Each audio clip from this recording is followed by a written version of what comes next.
We're making some rusty and rustic goodies today. Welcome to Up All Night DIY. I'm Monica. Thanks for joining me. I'm joining my friends Shelly of Repurposed My Way and Dawn of Shabby Meets Bling for the Rustic Wednesday but on Saturday collab. You'll find links to their channels as well as the playlist in the description box.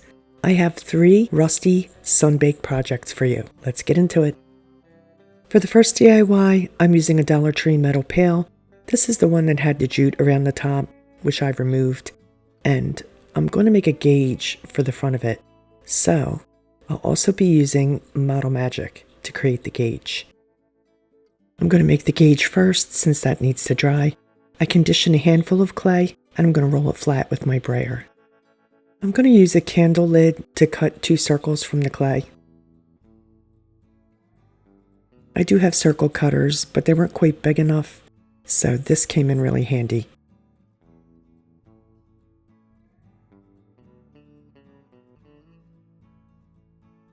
I'm going to smooth the edges. They're a bit rough. I created a gauge dial in Photoshop. I printed it on scrapbook paper, and I covered it with packing tape to kind of give it, like a glass look. And I cut out a template of the gauge window. I'll use this to cut out the shape from one of the clay circles so that we can see the gauge beneath it. I used the clay tool for this, but an X-Acto would work just as well.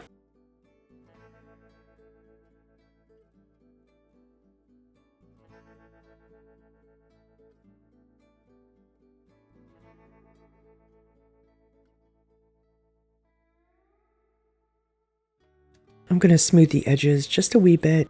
It's going to get trimmed out, so I'm not really too fussed with it. I sandwiched the gauge window between the clay circles so that it shows through the cutout, and I'm going to press the clay together.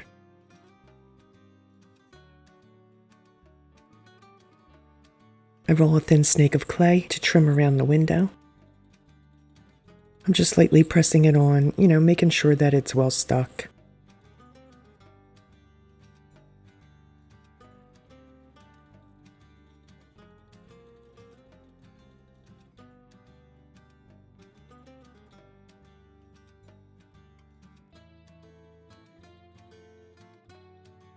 I roll over it to incorporate it and to flatten it a wee bit.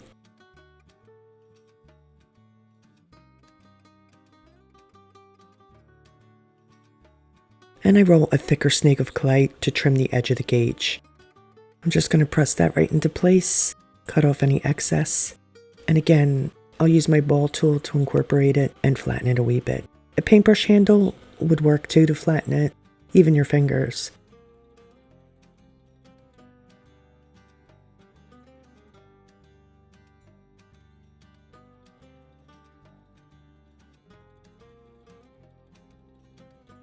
Now I press it onto the pail to give it that slight curve of the pail, and I'm going to remove it and set it aside to dry.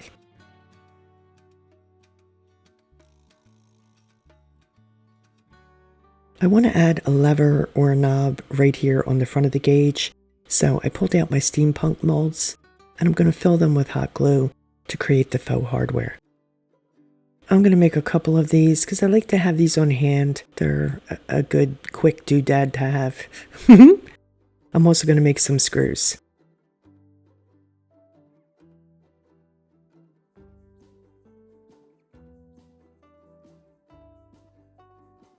Okay, so I apply a coat of Mod Podge to the pail. This is going to help the paint stick to the metal, and I'm just going to let this stuff dry overnight. Okay, so you can see the Mod Podge is dry. So next I'll apply a layer of black chalk paint to the pail. This chalk paint is quite old, so it's thick, which is cool because it's going to add texture. Yes, I'm just going to give this a real quick coat. I thin my paint just a tad with water to paint the gauge and the hardware. I apply a loose coat of burnt sienna on top of the black. This is Americana burnt sienna. It's just regular acrylic paint. I gave the inner rim a coat as well. And of course, I'm going to give the gauge and the hardware an application of the burnt sienna as well.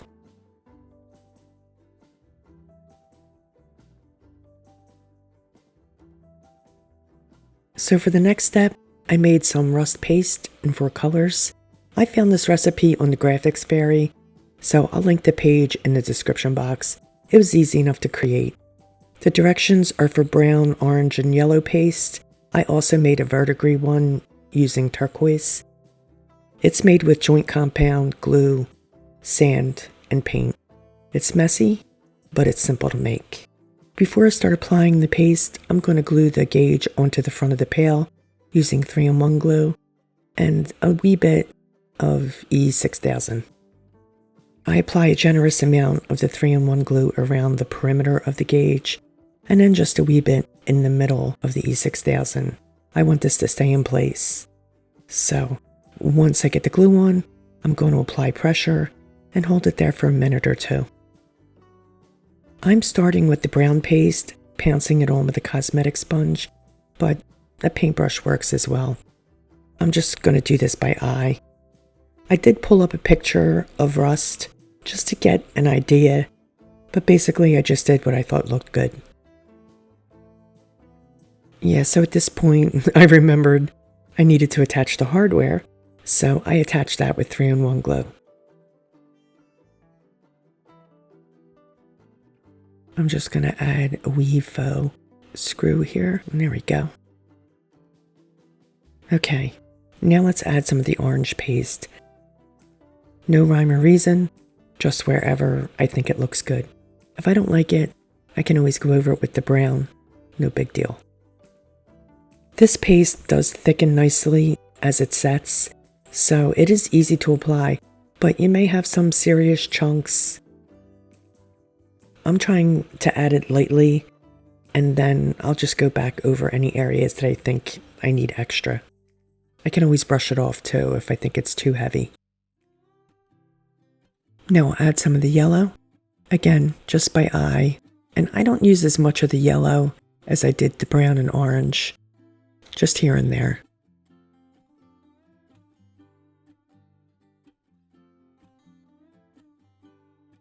And very sparingly, I'm going to add some of the verdigris. Once I'm happy with the paste application, all I do is take it out back and spray it with a clear coat of matte sealer, and we're done. I really love the way this turned out. I think it looks like real rust. Let me know what you think. I added a few moss balls to it, and I think this is a really cool late summer decor project. DIY 2, we're going to make some Pear bowl fillers. So I have here some fabric that I grunged up. I've already starched it so that it's nice and stiff, and then I just used stamping pads in vintage photograph and rusty hinge and a little bit of black. So what I'm going to do is cut out the shape of a pear, and these are so easy to make, you guys. Well, you'll see. I just freehanded a pear shape onto some paper, cut it out. I fold it over my cloth. I'm going to trace the pear shape onto the fabric and cut that out. Now, you could always find pear-shaped clip art, if you can't freehand it. To me, since this is primitive and rustic, it doesn't have to be perfect. You know what I'm saying? Now we'll just get these bad boys cut out. I'm using an embroidery needle, but I'm just using regular thread here.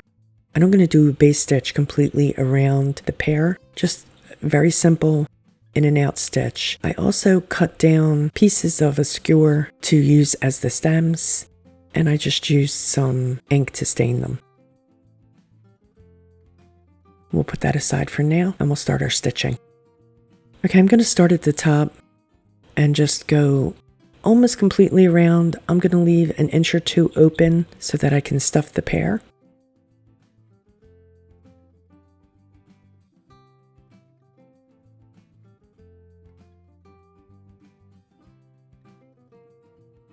I'm going to use some polyfill to stuff the pear. I'm not going to overstuff it.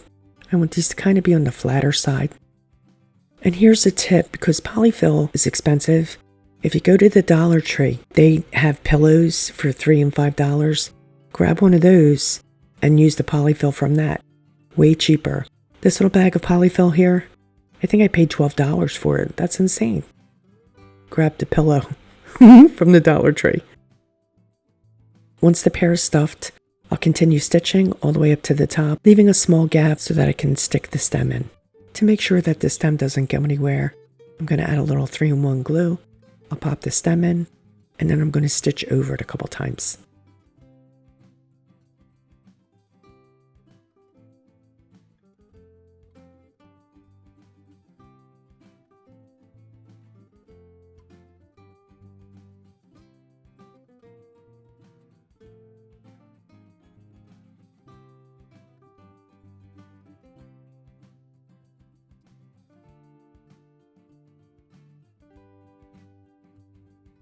Couple of knots in the back, cut the string, and we're good.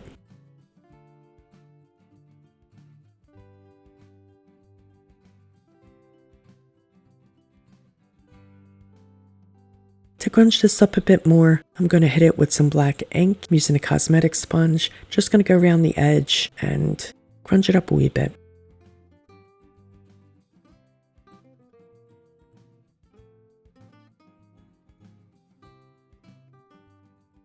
I'm going to cut a couple of these leaves off of this leaf ribbon that Timu sent me, and we're going to glue those to the top of the pear, right at the stem.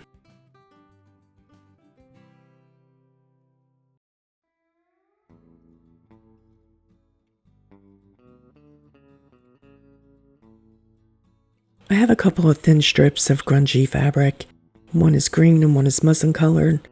I added some of the ink to it, and I'm just going to glue them right up here at the top of the pear. Let them dangle down.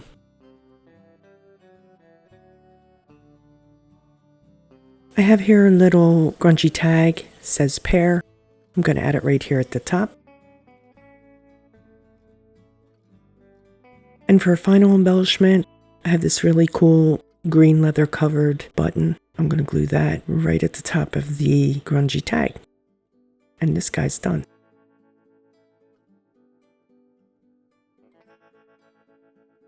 I'm going to make 2 more.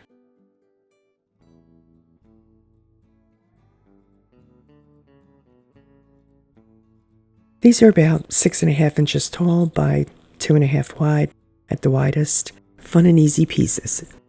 Final DIY is this late summer Pears sign. So I have here one of these galvanized signs from the Dollar Tree. I've had this for ages. I created this late summer's Pears graphic in Photoshop. Now, I sprayed this with clear matte sealer because I have an inkjet printer and I don't want the Mod Podge to smear the ink. So just keep that in mind if you have an inkjet. And just like with the Pail, I did a coat of Mod Podge over this so that the paint will stick to the metal.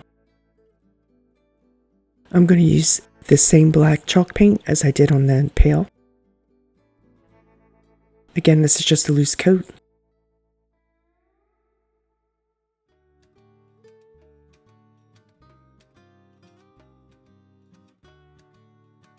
And now I'm going to come in and add a loose coat of the burnt sienna, just like I did with the Pail.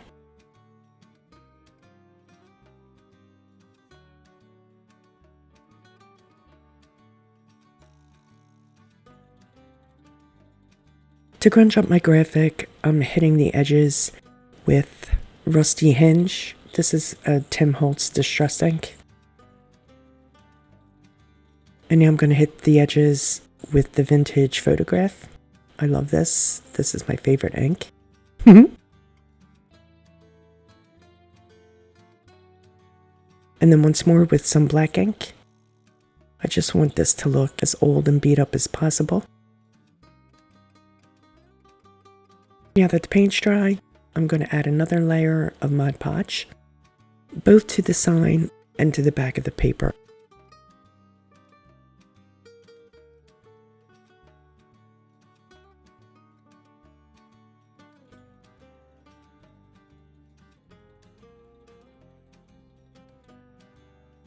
And now I'm going to apply it, try to get it as centered as possible, and I'm going to push the paper down into those little valleys on the sign. To add a little bit more age and distressing, I'm running my thumb over a toothbrush that I've loaded with watered down charcoal paint. Just add some sprinkles. I want to rough this up, so I'm going to take some sandpaper and then just lightly rub over it, wear off some of that paper, give it a tattered appearance. I'm going to come in with a little bit of the orange rust paste and just, dab it on here and there. I'm not going to go too heavy with this. I just want to give it a little bit of texture. So now I'll do some of the brown. I didn't add any of the yellow. I didn't really think it needed it. So I just added in odd places a little bit of the paste just to add some of the texture. I think that looks good just like that. And we're done. What I'm going to do now is hit it with some clear matte sealer. There are 2 holes at the top, so you could add a hanger, but I'm just going to have mine sitting in an easel. So I'm not going to bother. And that's it. Pretty cute, huh? Yeah, I like the way all of these turned out. So let's take a final look. Here's the bucket. I really like the way this turned out. This is my favorite. Let me know what you think. And the pears, they're cute too.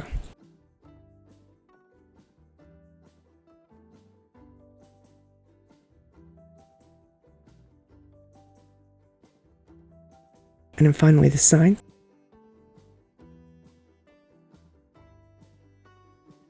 And I'm going to display all of these together, but you could display them individually too.